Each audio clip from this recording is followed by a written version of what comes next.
Cabin Sports Radio. Here comes the siren. I want to go higher. Oh, my goodness.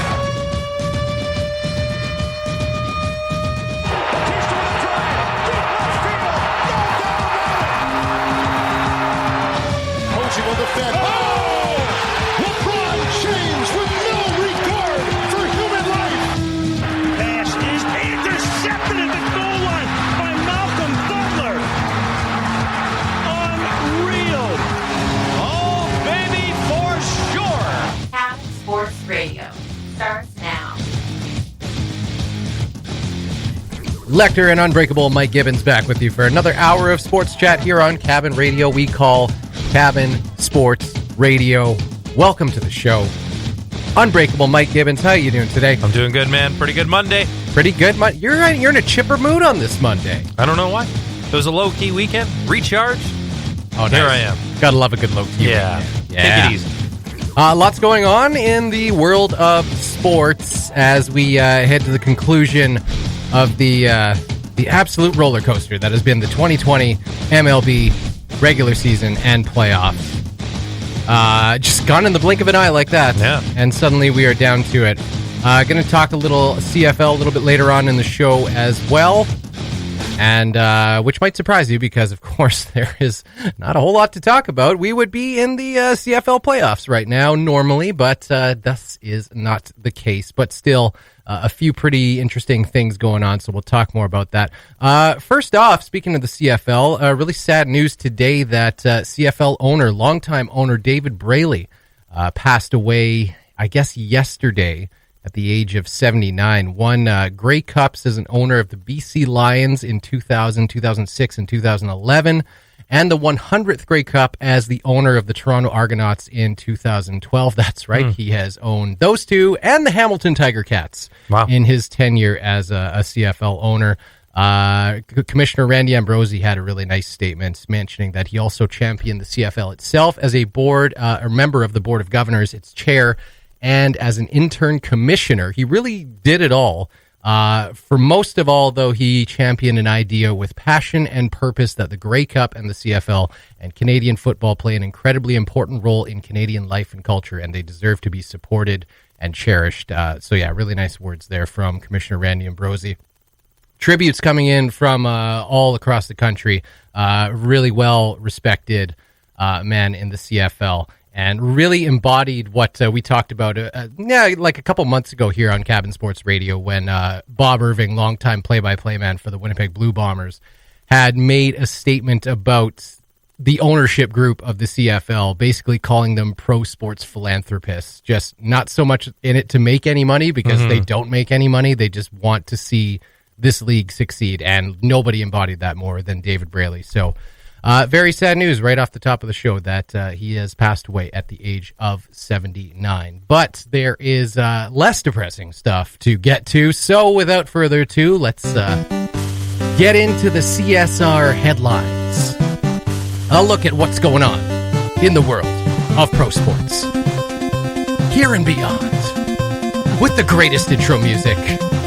Take it away, Mike Gibbons. That's right. You mentioned off the top, and we will start with the 2020 World Series, and the Los Angeles Dodgers are now one win away from claiming the title after last night's 4-2 win over the Tampa Bay Rays. Dodgers ace Clayton Kershaw went almost 6 innings deep, and the bullpen was able to finally blank the Rays for over 3 innings en route to the win. LA will try to close out the series and win its first title since 1988 tomorrow night. And my first question to you, Lecter, do you believe in curses? Yes. In sports, curses. Especially in sports. I think that's the only place curses exist. I agree. But are we calling this a curse? Well, no, they're still a pretty storied franchise, and 1988 isn't that long ago. I mean, for a lot of teams. Throw another 21 years onto that sucker, and then we'll call that a curse. Yeah, there are much longer droughts in the world of sports. Was it like 100 years for the Red Sox by the time they finally... It was like 1904? Yeah, it was something like that for the Chicago Cubs, too. That's right. Before they finally won a World Series, It took both teams a really long time to get over the hump. Yeah. The Cubs one was especially long. That was 2017. That was their first win since. Oh my goodness! You got to go all the way back. It was something like 1917, or something like. I don't know if it was 100 years on the dot, but it was like. I think it was maybe over 100 years. Really I don't close. know. Yeah. The reason I bring it up, I tuned it. I haven't honestly watched much of this year's World Series, but I've now tuned in for Game 4 and Game 5, and they were both really, really good. Game 4 on Saturday night was pretty wild. It was sort of an afterthought for me, just threw it on in the background, and before I knew it, my girlfriend and I, and she is not a big sports person, we were completely engaged. And suddenly you'd thrown a couple bets on it. No, there was no betting. Okay. No betting. I was a good boy. But my goodness, did it draw us in and have our attention. It was, a lot of people, Buck Martinez, I think, made a reference to it, to one of the last Blue Jays runs. I think it was in their 93 when they ended up winning. There was like a 15-14 final in there somewhere in the World Series, I guess against, was it the Phillies? Anyways, this kind of had the same flavor. It was an 8-7 final, trading blows every half inning, homers after homers after homers, and it was capped off in the most remarkable fashion.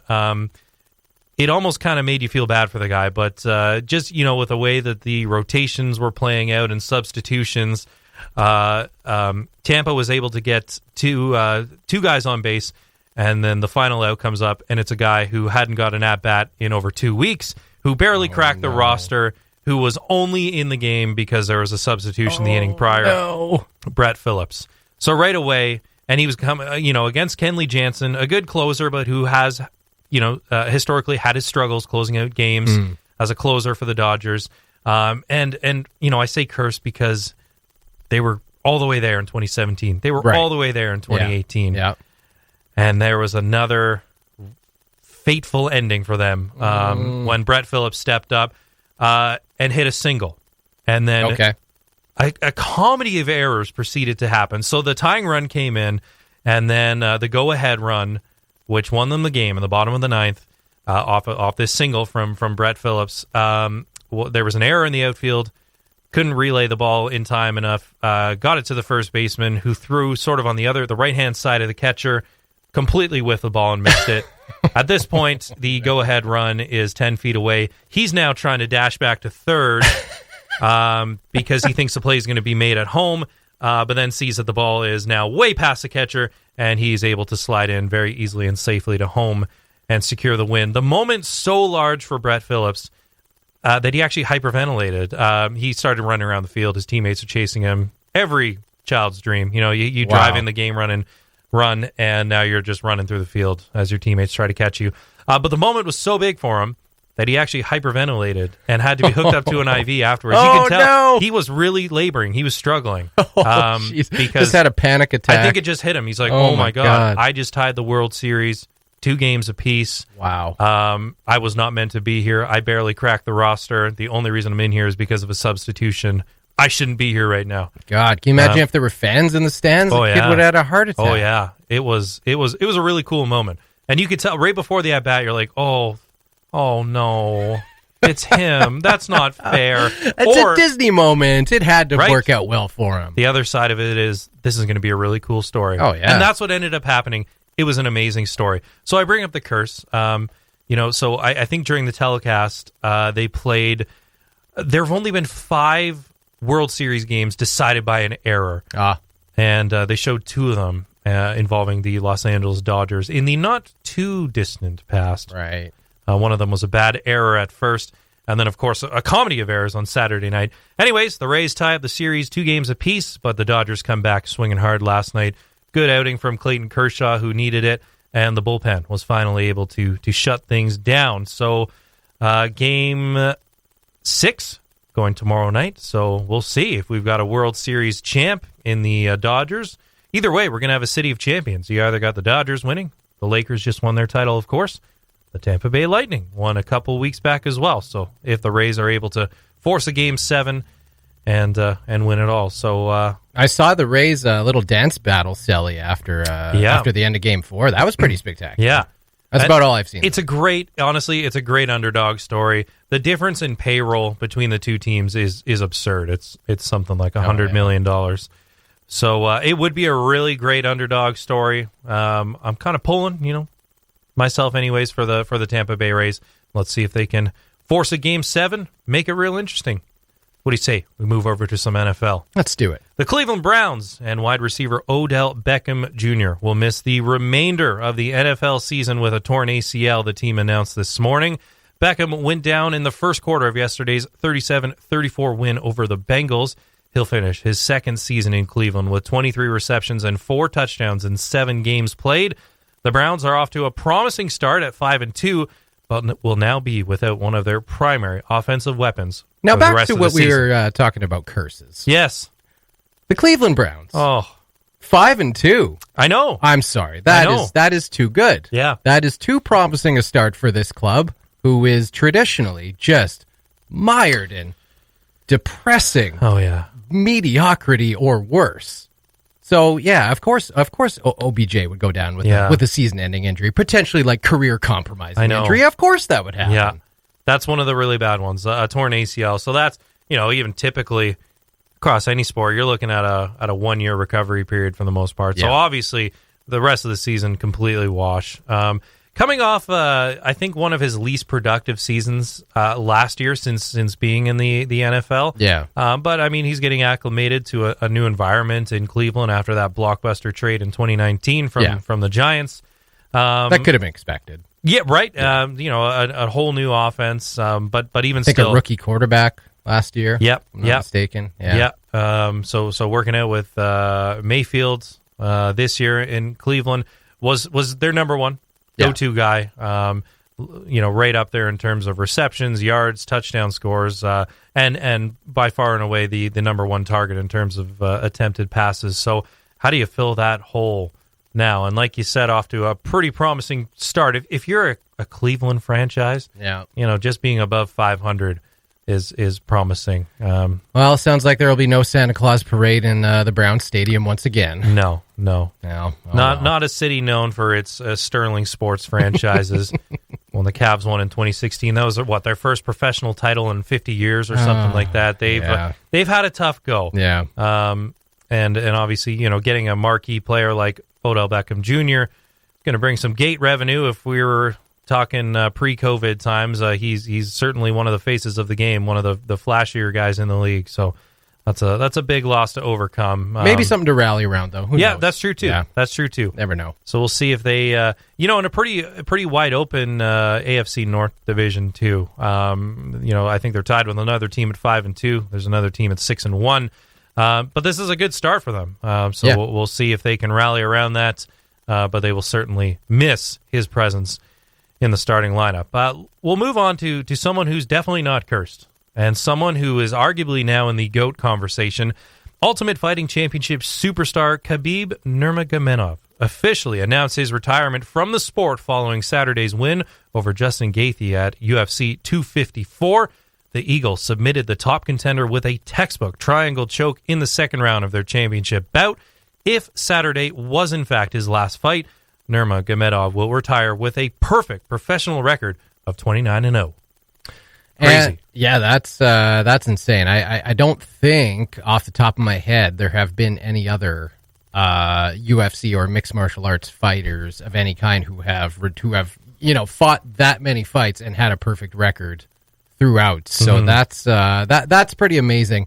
As for the retirement, I mean, if he does decide, and I feel like that we joked about this a few weeks ago. Obviously, Conor McGregor has retired and then come out of retirement, then retired again, come out of retirement again, and I think he might have done a third time around. To the point where there's just no point in paying attention to the guy anymore. But Nurmagomedov, obviously a guy who is a bit more no-nonsense than someone like Conor McGregor. He's not in it for the showmanship of it. He's not in it for the flashiness of it. He comes in, he works hard, he does his job, and he leaves, and he goes home, back to somewhere in Russia. Who knows? And wrestles bears. And wrestles bears, that's right. So I'm inclined to believe that if he says he's done, he may be done. But having said that, he will still, until he, basically just stops communicating with the outside world, there will always be rumors of, the next big money fights. Totally. Like what's being offered, what is available, and how much money are you going to pay the guy to come in and basically make your gate if you are Dana White in the UFC. Because, I mean, already he was the biggest draw, arguably, in mixed martial arts. Yep. Now that it's weird because it almost puts like an atmosphere around, when you announce your retirement, all of a sudden it's like your asking price gets bumped up by a good like 20 million or something like that. It's the only sport where it's so overused. Yeah. You have a really good performance or a really bad performance. This is it for me, guys. It's been a blast. Yeah. I'm done. Yeah. 2 months later. So you mentioned Conor McGregor, of course. Confirmed. He's fighting in January against Poirier. Going to be a good bout. Rumblings that, if McGregor is successful in that one, is he going to get Khabib again? But I, like you, I think I am more inclined to believe him, Khabib, that this could be real. 2020 wasn't a good year for him.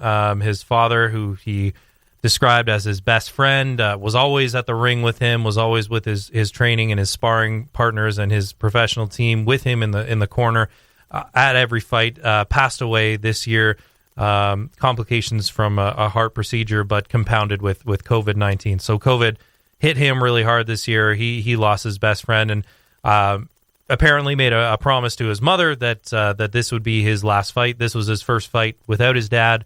He was able to get the win, but for that reason, I think I am, a little more inclined to believe him, because that would be a lot more difficult to move on after something like that. Also, he's just run rickshaw in that division, one of the more competitive, deeper divisions in the Ultimate Fighting Championship, the lightweight division, and he has been so dominant that you wonder at some point if it just becomes routine or boring. He's 29-0. He's lost 2 rounds in his entire career. Insane. And whether it's, he's not your typical, he's not going to dazzle you with his stand-up game. No. He's going to get you on the ground because he's an exceptional wrestler. Yep. The ground and pound game is second to no one, but then he finishes fights with a myriad of different finishing techniques. The triangle choke this past weekend, we've seen him choke out McGregor. I have no idea if this is something that can actually be quantified. It probably hasn't. But I think I was reading an article today that was saying he's never even bled in a fight. He's at no point. And so... Not even one with a bear. Right. He probably didn't. No. Probably didn't even scratch. He's got dragon skin. But, so all the other... So now, even before this fight, he was sort of thrown into the GOAT sort of atmosphere, right? I mean, how can you not? 29-0. Yeah. So the other names you hear, of course, John Jones. Yeah. 26-1-0. I think it was a no contest. He was disqualified. I think it was a knee or something like that. Oh, it was an elbow, yeah. Yes. The old 12-6 elbow. That's right. Yeah. That's right. And then, of course, Georges St. Pierre, who also had an impeccable record of his own. Yeah. But this is what happens when you just clear out an entire division. So he's set on record, the only fight now that interests him is Georges St. Pierre. Yeah. Who, of course, would need to come out of retirement himself. They both would. Yeah. And then it would, it would have to be a catchweight bout of some because Georges St. Pierre was a welterweight. Didn't he move up to middleweight, though? He moved up to middleweight for his last coming fight. out of retirement fight. Yeah, against what was his name? Bisping. And destroyed him. Right. It was a great fight. Yes. Traditionally he was a welterweight fighter, but moved up so that he wouldn't have to cut as much weight in his training. But I don't get the sense that that would be that much of a leap for Khabib to move up to middleweight. I think that obviously the biggest difference is I'm sure Georges St. Pierre, as he always did, has kept himself in pretty incredible condition. Oh yeah. But still, it's like 10 years difference between the two. I think St. Pierre is, 37, 38 now? Yeah. Khabib is, I don't even know if he's 30 years old yet. He's 32. Okay. But, Georges St. Pierre, 39. And removed from the sport now for, a couple of years. Yeah. I don't remember when that Bisping fight was, but even then, he had to come out of retirement for that, too. Yeah. So and it's just one of those things where, if you throw a truckload of cash at both of them, I mean, it would take basically a truckload of cash for it to be worth George St. Pierre to come out of retirement. The guy, I mean, he's, in the argument, will always be in the argument for one of the greatest fighters of all time. And I think if that interests him, that title of being the greatest, the undisputed greatest fighter of all time, I think if he comes out of retirement, they set up a, ultra fight with Khabib, and George St. Pierre wins, then I think that's it. Yeah. The argument's over. Yeah. He's the greatest fighter of all time. There's so little to gain because there's a good chance that you're going to lose. Yeah. You're coming in and you're fighting a guy who is still at the top of his game. Yeah. George St. Pierre obviously is not at the top of his game. No. He's not in, his prime anymore like he once was. So, I mean, it'd be an incredible story if at approaching 40 years old, he came back and beat a guy who went out without, like you said, losing 2 rounds in his entire career. That would be amazing. But I don't know. These ultra fights are always something that people like to talk about. And I mean, there were rumors. Like I think I did see George St. Pierre basically like address it and say, you know what? I'm not totally against it. There are some things that would have to be worked out. Obviously, the money being a main one. Now with Khabib saying he promised his mom that would be his last fight. It's like, well, how much money does it take to, make you go back on your word against your mom? Yeah. So that's a factor as well. And I mean, like years and years ago, there were rumors of the Anderson Silva, George St. Pierre ultra fight that never ended up happening. Who I'm sure you would have to think that someone like John Jones is probably worn out his welcome by this time, but I don't know. They just seem to enjoy giving the guy, second, third, fourth, fifth chances. Right. Undeniably one of the greatest fighters of all time, but the guy just like cannot get his life together, which is a real shame because he's always been incredible to watch in the ring, or in the octagon rather. But it'll be interesting to see where conversations go from here. 'Cause if I had to make a prediction, I would say that probably nothing comes of it. But yeah, I mean, if it does, I'll be buying it. Right. Yeah, and that's kind of where I'm landing on this too. I money talks. Yeah. And like you said, it definitely was complicated by the fact that he announced his surprise retirement. Yeah. For very justifiable reasons over this weekend, but I think that still surprised a lot of people. But I think that there is mutual interest. You've kind of heard both parties sort of dance around it a little bit. Khabib definitely wants it, but this, of course, was before his fight this past weekend. Yes. And obviously, there are new developments now. And even GSP, for his part, I think has expressed an interest in it as well. Yeah, maybe he's never shut it down outright. No. So it's always kind of been floating around there. Yeah, so maybe this is something that actually happens in the spring. Dana White is going to throw gobs of money. This would be probably the biggest fight ever. Yep. I feel like we're always saying that. But we say that every 5 years. Yeah, we are talking about two of the absolute greatest of all times, pound for pound. I really should say, though, because, as you were mentioning before but about Khabib and GSP, the third guy is sitting in the wings, and he's saying, whoa, give me my respect, too. Yeah. And has gone on Twitter since, because obviously a lot of people paying their respects to Khabib right now. There are a lot of personal issues going on in his life right now, but he's also an exceptional fighter, and it's got people talking in a very public sphere. And John Jones, while paying his respects, is having none of the pound-for-pound business. No, of course not. He absolutely, putting aside his host of personal issues, he is not a good person, but he is an exceptional fighter. Yeah. I think the only thing really going against Khabib right now is longevity. He's obviously got the perfect 29-0 record, but that's only 3 title defenses. Yeah. John Jones has been defending titles for a decade. Just ask him. He'll tell you. Oh, he'll tell you. He's also been running over pregnant women and getting into trouble with drug tests and doing drugs. Just being a jerk in general. He's not a good person. No. But he's an excellent fighter. Yeah. And so is Georges St. Pierre. record, not as sparkly, but for decades they were defending their light heavyweights and their welterweight divisions respectively. A host of wins over really, really, really good talents. Yep. So that's what they've got going for them, the longevity. They don't have the perfect record, but they've got the longevity. So that's what he just wanted to politely remind people of.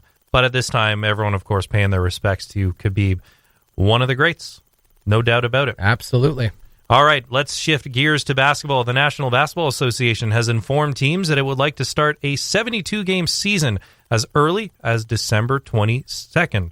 While that may seem early, the idea has gained momentum in recent days since it could potentially open the door for players to participate in next year's Summer Olympics and allow the league to start the following campaign on time.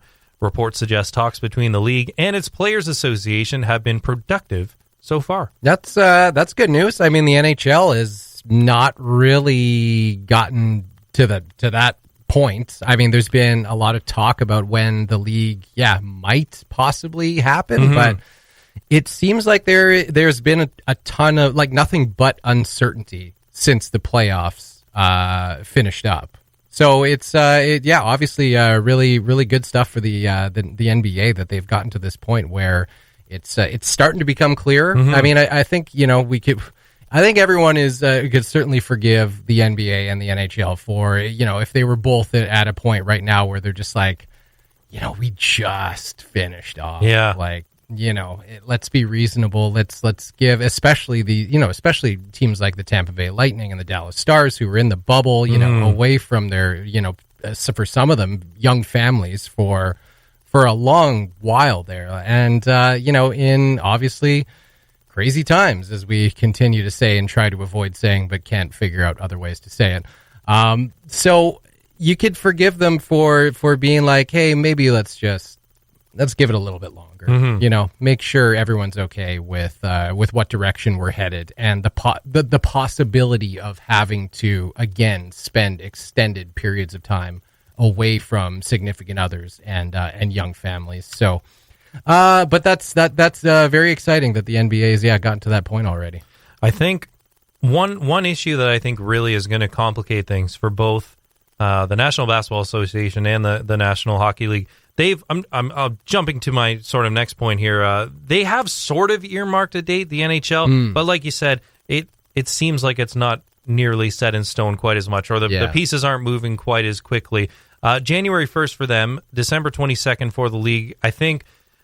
And I think owners are getting a little more, general managers too, a little more open to the idea of starting a little bit earlier. Right. I know the NBA really likes the idea of Christmas Day games. They always have. What do the players think of that? I think through all this, why wouldn't you just wait till after Christmas? Yeah.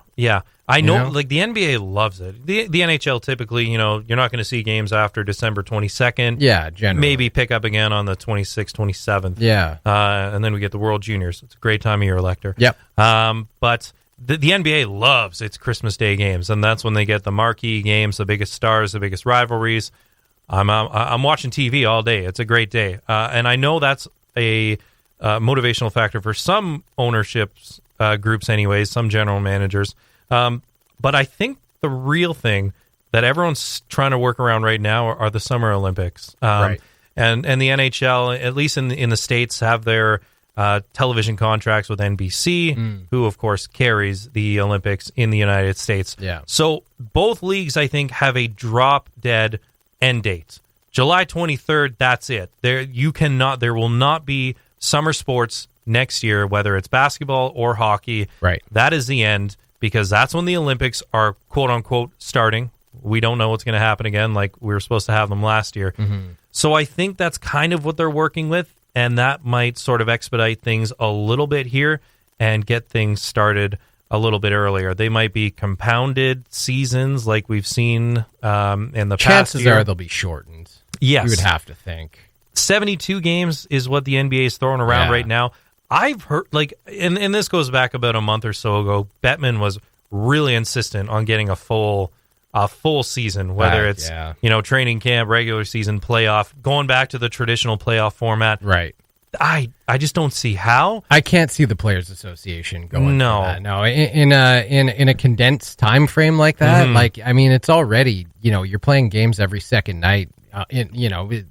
in most cases, sometimes back to back. Sometimes you're playing. Sometimes they still play games, like 3 games in 4 nights, which for hockey is insane. Absolutely. I can't see them playing an 82 game season. No, there's just no way. And maybe one way they get around that, and this, there's been no mention yet of fans in stadiums. Yeah. And that is completely dependent on what public health guidelines are out at the time or what the spread is like in different jurisdictions. So no real mention of that yet. No real mention of, bubble cities, host cities. One idea that I think has been thrown around is to have I've heard the idea of bubble divisions, right. But then also say you're going on a road trip to California. You play all of your games against the California teams in one go. So if you're in the NHL, you play the Kings, you play the Ducks. Yeah. Get all those games out of the way, play the Sharks. I think that's it. And just have a West Coast month. Yeah, exactly. Yeah. And then get out of there. You're going to the next, the next slate of places and playing against those bubble. It's sort of in a bubble type environment. Probably and then squeeze Las Vegas in there. There you go. Right. Yeah. Arizona. Yeah. And Colorado. While we're there. Yeah. And then no All-Star game, which might upset some of the players. But so sad. I know. And instead, what the NBA is talking about anyways is having 2 weeks off rather than an All-Star game. So we'll see. Maybe we'll learn more. It would have to be in the coming weeks if leagues want to have a proper training camp and even preseason. But my goodness, we're already in November at the end of this week. So things are going to have to start materializing real quick here because there is a drop-dead end date, and it's July 23rd. So yeah, absolutely. We'll see. You mentioned the World Junior Hockey Championships there, which I don't know how much you've heard about that, but it's not looking super optimistic that's going to happen. So that'll be, again, like you mentioned, that Christmas, New Year's period where, you just got some of the best, most exciting hockey you watch all year with the World Junior Championships. There's, I don't know, I would say maybe a 50-50 shot that doesn't end up happening this year, which I feel like is a little surprising because there is a natural bubble, concept to that. It all happens in like essentially one area, sometimes split between like 2 cities or something like that. But there's a bubble, at least atmosphere to it.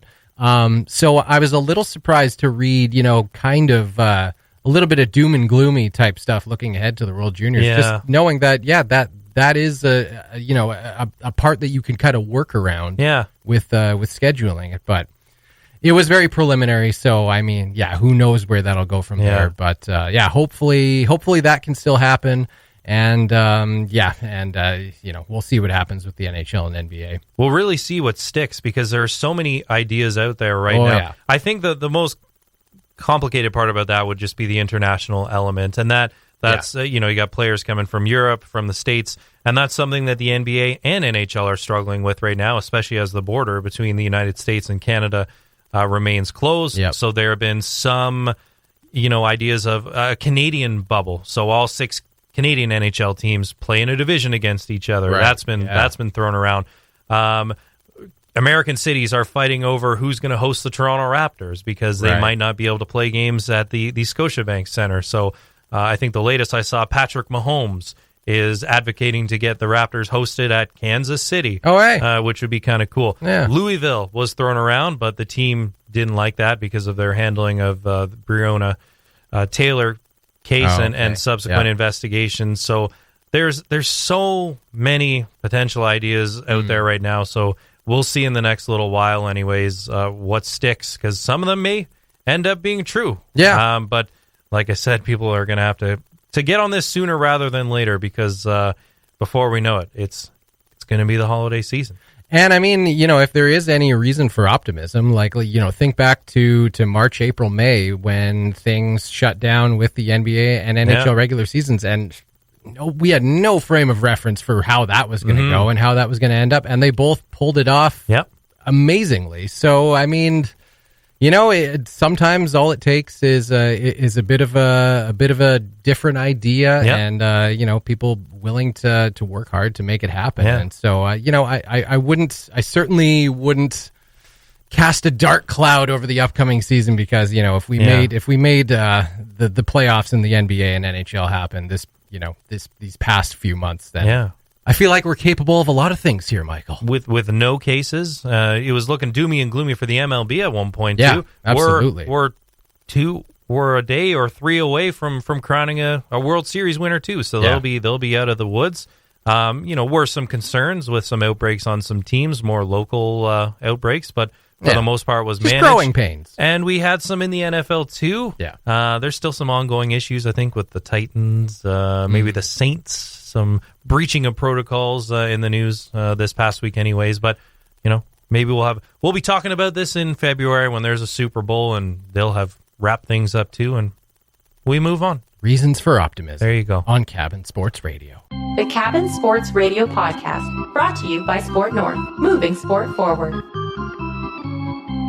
Cabin Sports Radio is brought to you by Sport North. Check out sportnorth.com for more, including, just published today actually, new dates announced for Niagara 2022 Canada Summer Games. The 28th edition of the Canada Games will take place in the Niagara region from Saturday, August 6th to Sunday, August 21st, 2022. For more info on that, check out sportnorth.com. But very exciting to see that some dates are being announced that hopefully won't have to be moved or canceled or anything like that. Hopefully by 2022, we can rely on these sorts of things. So thank you to Sport North for your continued sponsorship of Cabin Sports Radio. Sport North, the moving sport forward. Taking a look at the CFL, there was a really interesting article on tsn.ca today from Dave Naylor talking about how, well, you may have heard of a Canadian receiver who has made a huge impact in the NFL already with the Pittsburgh Steelers by the name of Chase Claypool. Had a great week one, really turned some heads. Had a few, pretty decent games after that, but then really lit it up against the Philadelphia Eagles in week 5. 4 touchdowns versus the Eagles, and in the process of that, tied Randy Moss and a few other names for most touchdowns in his first 5 career games. Chase Claypool from out of Abbotsford, BC, making good on his rookie season with the Pittsburgh Steelers, and now all of a sudden is in the early running, the early conversation for Rookie of the Year, without question. But Dave Naylor talking about that and more at tsn.ca. Talking about Jerome Pathon, who's a name that you might not recognize, but he was the first Canadian receiver to be on a starting lineup in the NFL. It is obviously not something that has been very common. Canadian receivers generally coming out of CIS, there's a few that have played in the NCAA, but not a whole lot. And he talks about his experience in the early 90s. I love this because he mentions, my hopes and dreams were dashed from the get-go when I tried to send my VHS tapes for college opportunities. Wow. He played 8 NFL seasons for the Colts, Saints, and Falcons. The quote, "The doors couldn't close fast enough because no one wanted to give me a chance. I didn't get the response I was looking for." He then decided to go to Acadia University. He was actually from Vancouver, so that took him all across the country to Nova Scotia for a season where his play earned him a transfer to the University of Washington, and he went on to become an NCAA star and the highest NFL drafted Canadian receiver ever, with the 32nd overall pick to the Indianapolis Colts in 1998, the same year that the Colts picked the first overall guy you've probably heard of before, Peyton Manning. So very cool story there with Jerome Pathon and some other emerging talents from north of the border playing in the NCAA right now, which is very exciting because it shows that Chase Claypool is, he's obviously making an impact, but might not be just a one-off as far as Canadian talent thriving south of the border. And it made me think about how, in the NBA, obviously like 15, 20 years ago, it was very, very rare to see a Canadian make any sort of impact. Steve Nash was, I think, for a lot of young Canadian basketball players, kind of the first one where you were like, whoa, we can do that? Like we can have a chance in the NBA? Yeah.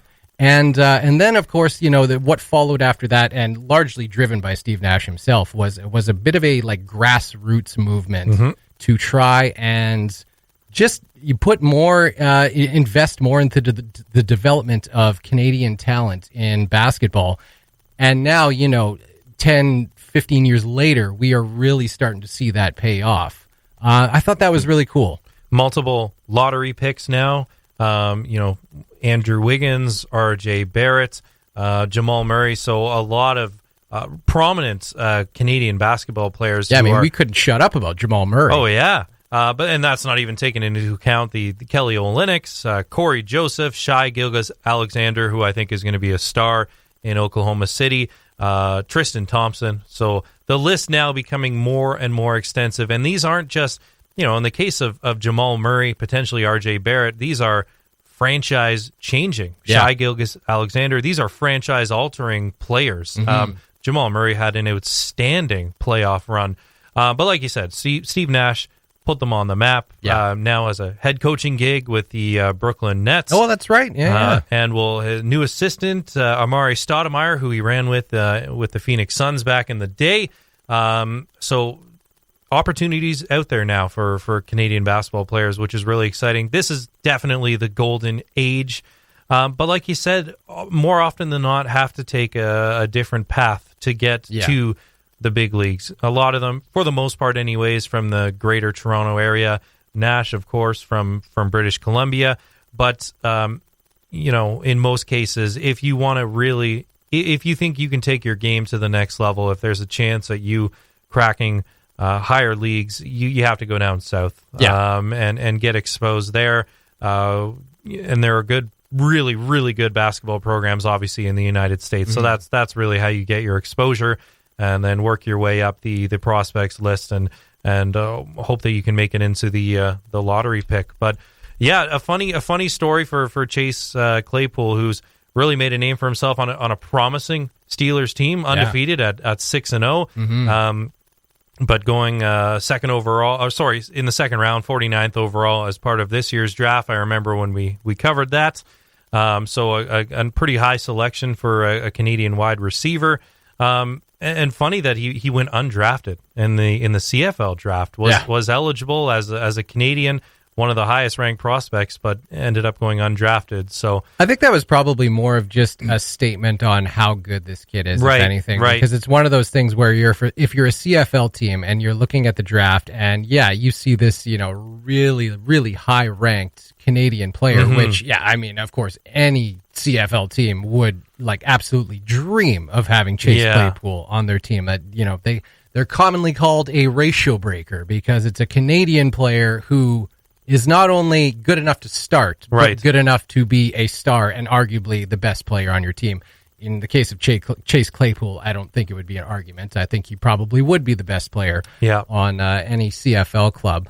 But when it comes to the CFL draft, you kind of have to decide whether or not this kid is good enough to make the NFL. And if he's obviously good enough to make the NFL, you don't want to waste a draft pick on him because you're never going to see that player in the CFL. Right. So that's, kind of the way it goes there. But what you said about, NCAA, the real talent from Canada really having to go south to get an opportunity at the pro leagues, whether it be the NFL or the NBA.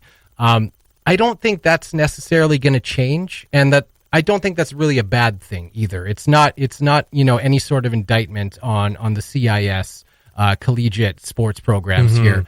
A lot of great programs, and they put out a lot of really great athletes come from those programs. But it's just the reality of the situation that the money is in the NCAA, the money is in the states. That means that generally it's the not best going to the coaches players are exactly. But exactly.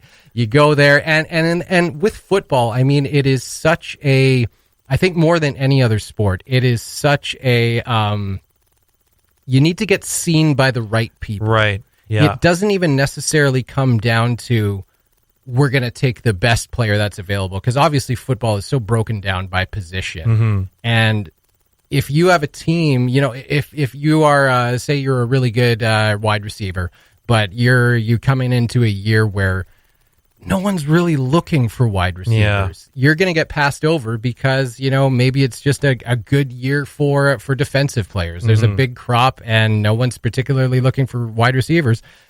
You get passed over that year, and then the next year, there's a whole new wave of graduating players coming from college programs. Yeah. And it is so easy to get lost in the shuffle. So it's, I don't know. I don't think it's necessarily going to change that. You need to go to the States at a college level to get seen by the right people. Obviously, Chase Claypool, got seen by the right people, and that's not to discount his, the hard work he's put in, the talent he has, not at all. He's got his opportunity, and he's making good now, but that's probably going to be the way it is. You got to go to the States to get seen. In the context of basketball, even a lot of players are going overseas as well, just because there are so many professional basketball leagues and associations in Europe. I think there's already a 16-year-old, one of the best prospects in the world right now of France, who's already on people's radars, and that's why someone like Luka Doncic is NBA ready by the time he's drafted by an NBA team like the Dallas Mavericks. He's been playing professionally for 3-4 years already. Right. So by the time they come here, they're groomed, they're ready to play, they're ready to make an impact almost immediately. There are great programs, like you said, in CIS. Carleton has a world-renowned basketball program, and will play against Division I, Division II American teams. Oh, wow. For tune-up games, preseason type stuff, more scrimmage type. Yeah. Not really an official game. And run with these guys because of the system they have in place. Just really sound, good teams. But like you said, they're absolute beasts. They take their college basketball, their college football very seriously in the United States. Huge television deals. And if you can get yourself to one of the premier teams, the Kentuckys, the Louisvilles, the Dukes, you're going to suddenly be exposed to a much larger base, and that's where the scouts are going to see you. And before you know it, you're popping up on drafting prospects. So that is the way it's going to be, and I think it's going to be for some time. We don't have the capacity here. There's no professional, level of play here per se, but you can go overseas. You can go to the States, and we're seeing really, I mean, in the NBA specifically, this is a golden age in terms of Canadian talent making an impact in the NBA, and hopefully we can start seeing that in other leagues as well. And at the very least, these results from the NBA, the NBA and Canadian basketball's investment in grassroots programs, and now what you're seeing as the beginning of the result of the same thing with football north of the border it's got to be so encouraging, and just goes to show that, invest at a young age, and the sky is really the limit for these players. There's no reason why they can't thrive south of the border as well as north of the border. A couple other former CFL players that are now making good on their opportunity in the NFL. Another, I'm going to give him air quotes for calling him Canadian, Alex Singleton. He was born in the States. He went to college in the States. His mom had dual citizenship, and thus he got credit as being a Canadian player. Played a couple of years with the Calgary Stampeders, won a Grey Cup with the Calgary Stampeders. I think he won Most Outstanding Defensive Player with the Calgary Stampeders. Got an opportunity last year with the Philadelphia Eagles, was able to stick around on the roster, still there this year, and got a pick six against the San Francisco 49ers a few weeks ago, and continues to make an impact on the Eagles defense. Also, Winston Rose, I figured I'd just throw him in there because, well, if we're calling Alex Singleton a Canadian, then why the hell not? Talk about Winston Rose as well. Of course, member of the Grey Cup winning Winnipeg Blue Bombers last year's CFL interceptions leader. He has just recently, as of last week, was promoted to the Cincinnati Bengals active roster, so may get an opportunity to prove himself with some live bullets down in the NFL, so good luck to him. Very cool stuff. That'll about do it tonight on Cabin Sports Radio. Just going to leave you with a little extra audio. Speaking of former CFL players, former CFL quarterback, also with the Calgary Stampeders, Jeff Garcia, who of course went on to have a pretty good career for himself in the NFL as well, now an analyst for the San Francisco 49ers, had some things to say about the struggling Cam Newton and the New England Patriots after their recent blowout 33-6 loss to the San Francisco 49ers. If you think that women are the only ones that get criticized about their attire, their wardrobe, well, Jeff Garcia's got something for you. Talk to you next week on Cabin Sports Radio.